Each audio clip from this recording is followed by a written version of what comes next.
సమాజంలో ఇప్పుడు జరుగుతున్నటువంటి పెళ్లిళ్ళ వ్యవస్థ ఏ విధంగా ఉందంటే మామూలుగా అన్ని కులాలలో ఒక కులం అని కాదు అన్ని కులాలలో కూడా జనాలు ఎట్లా ఉన్నారంటే ఇప్పుడు అమ్మాయిలు బాగా చదువుకొని ఉన్నారు. బాయ్స్ మామూలుగా ప్రైవేట్ ఎంప్లాయీస్ లేదంటే కొంతమంది చదువుకున్నప్పటికీ కూడా వ్యవసాయ వృత్తులు చేపడుతున్నారు. అలాంటి బాయ్స్కి పెళ్లి జరగడం లేదు, అన్ని కులాలలో జరగడం లేదు.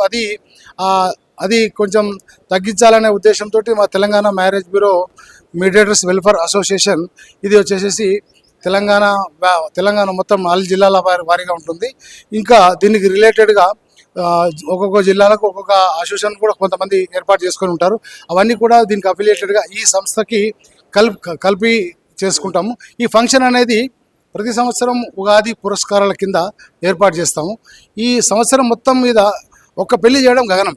వాస్తవానికి ఇప్పుడు నవేడేస్లో ఎట్లా ఉందంటే కోరికలు ఎక్కువైపోయినాయి, అమ్మాయిలు తక్కువైపోయారు, అబ్బాయిలు ఎక్కువైపోయారు.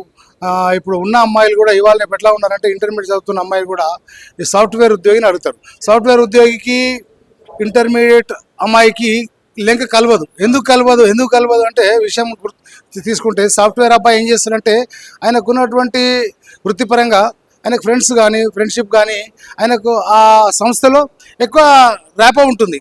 ఇప్పుడు ఆయన ఇంటికి వచ్చి జాబ్ చేసి ఇంటికి వచ్చి రెస్ట్ చేస్తున్నప్పుడు ఎవరో ఒక అమ్మాయి ఫోన్ చేసింది అనుకో, ఈ ఇంటర్మీడియట్ అమ్మాయి ఏం ఫీల్ అవుతుంది అంటే నా భర్త ఎవరో అమ్మాయితో రిలేషన్షిప్ పెట్టుకున్నానే మూడ్లోకి వెళ్ళిపోతున్నాను.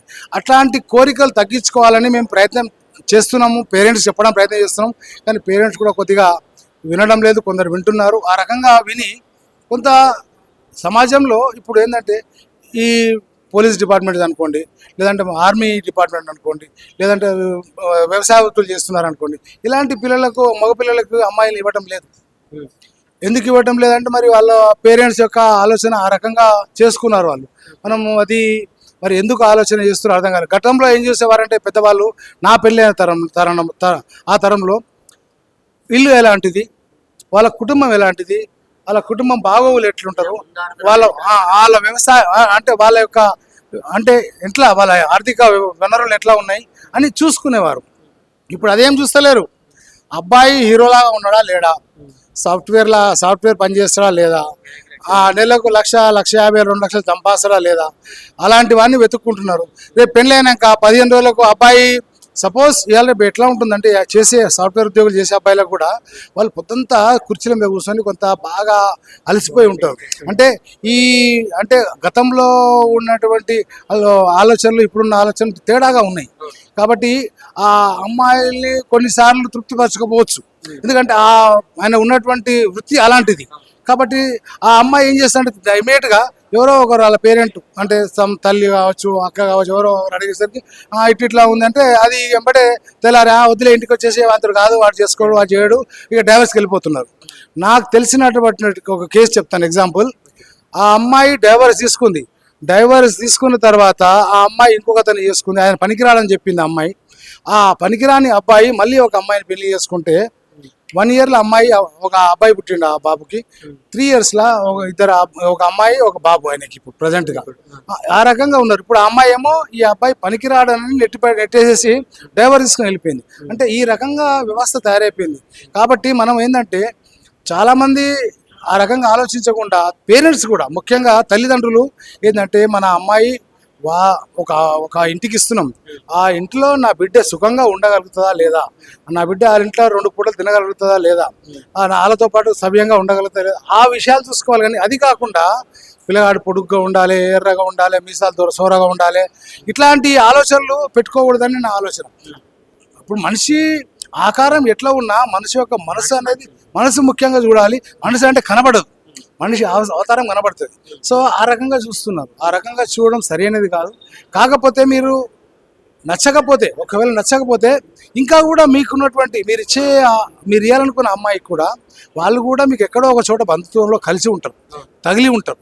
మీరు అట్లా ఎంక్వైరీ చేయండి, అలాంటి వారిని తెలుసుకోండి, 4 కుటుంబాలతో తెలుసుకోండి, వీళ్ళు కరెక్టా కాదా అని తెలుసుకొని అలాంటి వారికి సరైన అమ్మాయిని పెళ్లి చేసి వెయిట్ చేయండి. ఇప్పుడు ఇమీడియట్గా 1 రోజుల్లో తేలిపోదు పిల్లగాడు కరెక్టా కాదా.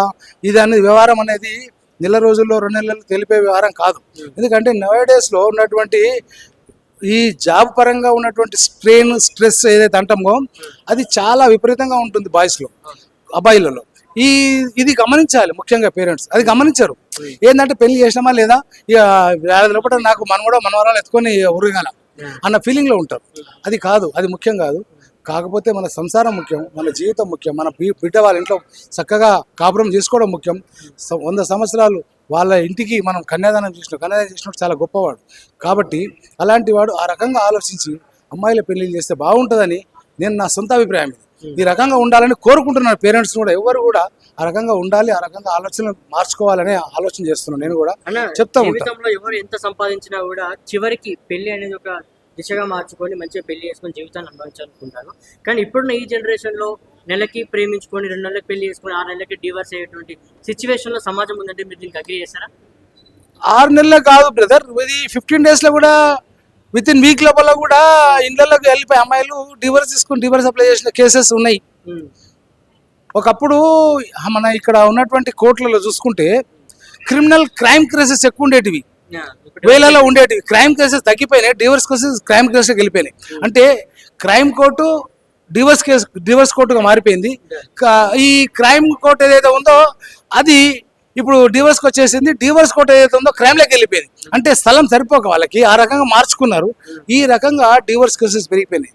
పిల్లలు ఉన్న వాళ్ళు కూడా ఇవాళ 2 పిల్లలు 3 పిల్లలు ఉండి సంసార జీవితం సఖ్యంగా నడిపిస్తున్న వాళ్ళు కూడా ఏదో ఒక చిన్న కారణాలు చెప్పి, చిన్న కారణం చేత అబ్బాయి కావచ్చు అమ్మాయి కావచ్చు వాళ్ళు డివోర్స్ తీసుకోవాలని ప్రయత్నాలు చేస్తారు. ఇది సరి అనేది కాదు. ఒకప్పుడు మన వాళ్ళు ఒక అమ్మాయి నచ్చలేదు అంటున్నారు పిల్లవాళ్ళంటే మన పిల్లవాళ్ళ తరఫున కానీ పిల్లవాళ్ళ తరఫున 10 మంది అటు 10 మంది ఇటు 10 మంది కూర్చొని మొత్తం విషయాలను చర్చించి అబ్బాయికి అమ్మాయికి నచ్చజెప్పి ఆ అమ్మాయికి ఒకటే చెప్పేటోరు, ఇది నీ అత్తగారి, నువ్వు ఇక్కడనే ఉంటావు, నువ్వు సస్తే ఇక్కడనే ఉంటావు, సస్తావు, బతుకుతే ఇక్కడనే బతుకుతావు, నువ్వు నా ఇంటికి రావద్దని చెప్పేటోళ్ళు. ఇవాళ అట్లా కాదు. ఇవాళ ఉన్నట్టు వ్యవస్థలో వాడు నచ్చకపోతే నువ్వు నా ఇంటికి రా, నేను తీసుకుపోతే నా ఇంట్లో పెంచుకుంటా ఎందుకంటున్నారు ఈ మధ్య తల్లిదండ్రులు. అంటే అమ్మాయి సంపాదన నెలకు 1,50,000 సంపాదన ఉంది, అది చూసి రమ్మంటారు, డబ్బులు చూసి రమ్మంటారు కానీ అమ్మాయిని చూసి కాదు. ఆ అమ్మాయి రాగానే నెలకు 1,50,000 ఇంట్లోకి పడతాయి కదా. ఆ రకంగా ఆలోచన వ్యవస్థ మారిపోయింది. ఇది మారాల. ఇప్పుడు డబ్బులు ముఖ్యం కాదు, సంసార జీవితం. ఇప్పుడు జీవితంలో మనం అనుకుంటాం, ఇప్పుడు అదే చెప్పాను కదా ఇంతకుముందు కూడా, కన్యాదానం అనేది చాలా గొప్ప వ్యవహారం. తర్వాతనే అన్నదానం గొప్పది అనుకుంటాం. అన్నదానం కంటే కూడా కన్యాదానం చేసినట్టు చాలా గొప్పవాడు. ఎందుకంటే ఆ జంట ద్వారా వాళ్ళకి ఇంకా సంతానోత్పత్తి పెరగడం ద్వారా ఆయన ఎంతో గొప్ప మేలు చేసినవాడు. కాబట్టి ఇప్పుడు మేము మ్యారేజ్ వ్యవస్థలో ఉన్నటువంటి మీడియేటర్స్ ఇప్పుడు అనుకుంటున్నాం, చాలామంది తెలియక బ్రోకర్స్ అంటారు, లేదంటే ఇంకోటి అంటారు. వాస్తవానికి చాలామంది తెలియదు, సమాజంలో తెలియదు. ఏంటంటే ఈ వ్యవస్థ మీడియేటర్స్ వ్యవస్థ ఇవాళ పుట్టింది కాదు. ఆ రోజుల్లో మనం అనుకుంటాం కదా, శివుడు పార్వతి కృష్ణుడు ఇట్లా దేవుళ్ళు అనుకుంటాం కదా, రాముడు సీతా పెళ్లి కళ్యాణం. ఈ శివుడు పార్వతి పెళ్లి చేయడానికి కూడా ఒక మీడియేటర్ ఉండే. మరి ఆ రోజుల్లో కూడా ఆ రోజు ఒక మధ్యవర్తి ఉండే. ఆ మధ్యవర్తిని ఏమంటారో మీకు తెలిసిన? నారద మహాముని. నారద మహాముని ఈ అమ్మాయిని, అమ్మ పరమశివుడు ఇట్లా ఉంటాడు అట్లా ఉంటాడు అని చెప్పి అమ్మాయి వాళ్ళకి చెప్పి, అమ్మాయి ఇప్పుడు పార్వతి తల్లిదండ్రులు చెప్పేసి వాళ్ళని నొప్పిస్తుండే. అక్కడి నుంచి పార్వతి అమ్మ గారు ఈ రకంగా ఉంటారు, ఆయన రాజు పర్వతరాజు పుత్రిక ఈ రకంగా ఉంటుంది, ఆమె అందాల రాశి అని ఇక్కడ ఒప్పించేవాడు. ఆ రకంగా ఆ రోజుల నుంచే ఈ మీడియేటర్షిప్ నడుస్తుంది. ఇలా కొత్తగా సృష్టించింది కాదు అది. ఆయనకేమో మహర్షి అని పేరు పెడుతున్నారు, ఈయనకేమో మనం ఇప్పుడు మహర్షి అంటాము, లేదంటే నారద మహాముని అంటాము ఈ రకంగా. కానీ ఇవాళ ఏమంటున్నారు, మమ్మల్ని బ్రోకర్స్ అంటారు. ఇది బ్రోకర్ అనే వ్యవహారం తప్పు. బ్రోకర్ అనేది కరెక్ట్ కాదు. ఎందుకంటే బ్రోకర్ అనేది ఇది కాదు. బ్రోకర్ అనేది ఎక్కడ ఉల్లిగడ్డలు వ్యాపారం చేస్తున్నప్పుడు, చింతపండు బేరం చేస్తున్నప్పుడు, పచ్చిమిర్చి బేరం చేస్తున్నప్పుడు ఆ మధ్యలో ఉండి ఒక వ్యవసాయదారుడు మార్కెట్కు తన పండించిన వస్తువులు తీసుకొచ్చి అమ్ముతాడు. ఆయన బ్రోకేజ్ తీసుకుంటాడు. ఎట్లా బ్రోకేజ్ తీసుకుంటాడు అంటే ఆ వస్తువును మార్కెట్ ప్రకారంగా ఇలా ఒక రైతు 3,000 రూపాయలు ఆశించి వస్తున్నాడు ఎర్రమిర్చి అమ్మడానికి. మార్కెట్లో వచ్చిన బ్రోకర్ ఏం చేస్తాడు, మార్కెట్లో రేటు తగ్గిపోయిందని 12,000కి అమ్ముతుంది, 12,000కి అంటాడు. ఆయన బ్రోకర్ అవుతాడు. మేము ఎట్లా బ్రోకర్ అవుతాం? మేము బ్రోకర్ కాము, యాక్చువల్గా మీడియేటర్ అని చెప్పాలి.